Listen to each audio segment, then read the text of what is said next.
Hi, everybody. This is How to Steal a Dog, Chapter 15. Okay, now listen, Toby. I took him by the shoulders and looked him straight in the eye. Then I gave him a little shake just to make sure I had his attention. There might be a man back there with Willie. I jerked my head in the direction of the house. Toby's eyes got wide. Who? He said. A man named Mookie. A man named Mookie? I nodded. But it's okay, I said. He's nice. He gave Willie some sardines. What's he doing back there? I shrugged. Just like kind of living there, I guess. Toby glanced nervously at the house. How'd he get in? Not inside, I said. He's living outside, out in the back where Willie is. You mean like a bum. I kept my hands on Toby's shoulders and made him face me so he'd pay attention. Look, Toby, I said, he's liable to be gone, but just in case he's there, don't be scared, okay? Okay. I dropped my hands from Toby's shoulders and started toward the house. Hey, wait a minute, Toby said, grabbing the back of my t-shirt. How do you know about this man named Mookie? He stamped his foot on the gravel road. You came here without me? I had to, I said. When? Yesterday. Yesterday? I put my arm around him and gave him a little jiggle. Look, Toby, I just did it without thinking because I needed to see Willie. I'm sorry, okay? Toby looked down at his feet and jiggled. I jiggled him again. Okay, I said. Finally, in a little tiny voice, he said, okay. I won't do it ever again. Pinky promise, he said. I crooked my pinky at him. Pinky promise. We linked pinkies. We headed toward the house, and I sure hoped Mookie was gone. He hadn't even got to the corner of the house before Willie started barking. It's me, I called out. Georgina. And Toby called out from behind me.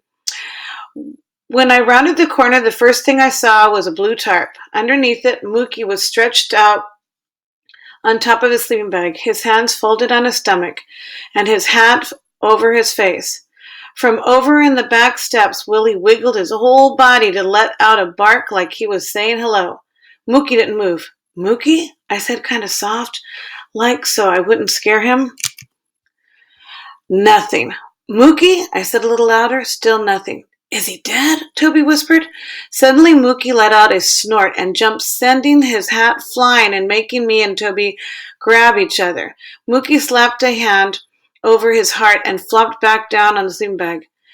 You like to have scared Bessie Bug out of me, he said. I brought Willie some stuff to eat, I said, wagging my paper bag in the air. Mookie sat up and put his hat on. Me and him's been having liver pudding. I wrinkled my nose. What's that? Liver pudding? Mookie rubbed his hand in a circle on his stomach.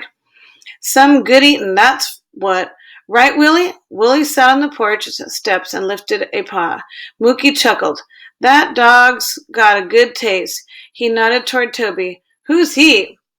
My brother, Toby. Mookie got up and held out his three-fingered hand toward Toby. I had forgotten to warn Toby about that, but for once in his life he didn't act like a scaredy baby. He shook Mookie's hand like he didn't even notice those missing fingers. It's a darn shame about your landlord of yours, ain't it? Mookie said to Toby. Toby looked at me and then back at Mookie. Yes, sir, it is. I felt relief flood over me. Toby wasn't going to say something stupid like he usually did. I bet you all do miss your little dog, don't you? Mookie said. We sure do, I said. Toby nodded. Yes, sir, we do. Mookie rolled up his sleeping bag and stuffed it into the crate on the back of his bicycle. Kind of hard to sleep around him, though, ain't it? I looked over at Willie. He looked back at me with his shiny little eyes and his eyebrows lifted up like he was curious as anything to hear what I was going to say. I shrugged. Sometimes, I said. Mookie wiped the plastic coffee mug with his shirt tail and put it into his burlap bag. He snore like that all the time, he said. Not all the time. Mookie chuckled and put a few more things inside his burlap bag. Then he tucked it into the crate beside the sleeping bag. Are you leaving? I said. I sure hoped he was. Yep. Good, I thought. Now I could concentrate on what I had to do. Mookie pushed his bike toward the path leading out of the road. What about that? I said, pointing at the blue tarp. Oh, I'll be back, he said. Me and Toby watched him disappear around the corner of the house. A few seconds later, the sound of a gravelly singing echoed through the woods and faded away. Is he a bum? Toby said. I don't know. I sat on the steps beside Willie and let him root around the inside of the paper bag. He pulled out a chunk of bagel and gobbled it up. I bet he is, Toby said. I stroked Willie's head while he ate the rest of the scraps I had brought, except a slice of tomato. He just sniffed that. Don't you think he's a bum? Toby said. How should I know? I snapped. I don't like him, Toby said. He smells. So do you, I hollered, making Willie jump off my lap and slink away like I'd just smacked him upside the head. So do you, Toby hollered back. Why was I being so mean to Toby? Maybe I figured if I was mean to Toby, I'd feel better about things, but I didn't. Let's go take Willie for a walk, I said. The next day, Mama made Toby stay at the coffee shop and do his homework over the corner booth by the kitchen. He had whined and carried on, but it hadn't done him a bit of good. So now I was finally free to be by myself and figure things out. First, I had to visit Carmella and find out if she'd gotten any money from her sister Gertie. I hurried up the sidewalk toward Whitmore Road. It seemed like the world had blossomed overnight. Bright pink azaleas, white dogwood. The air smelled sweet like clover. I had the urge to take my shoes off and run barefoot across the soft green lawns, but I didn't. When I got to Carmella's, I waited outside the gate. The yard was quiet, not even any birds at the feeder. For a minute, I wished I could step back in time, back to the day when Willie had come running around the side of the house, chasing a squirrel. Before I had done what I'd done, but I couldn't, so I made my feet go up on the porch and my hand knock on the screen door. Who is it? Carmella called from inside. It's me, Georgina. I heard her wheezy breath as she came to unlatch the screen. Hey, I said. Hey. I looked down at the floor and said, Did anybody find Willie? Carmella shook her head and sank into her ratty old chair. The TV was on with no sound. One of those shopping shows where some lady tries to get you to buy a great big ring that's not even real diamond. The lady wiggled her fingers around, making the fake diamond sparkle for the camera. What about Gertie? I said. Carmella shook her head.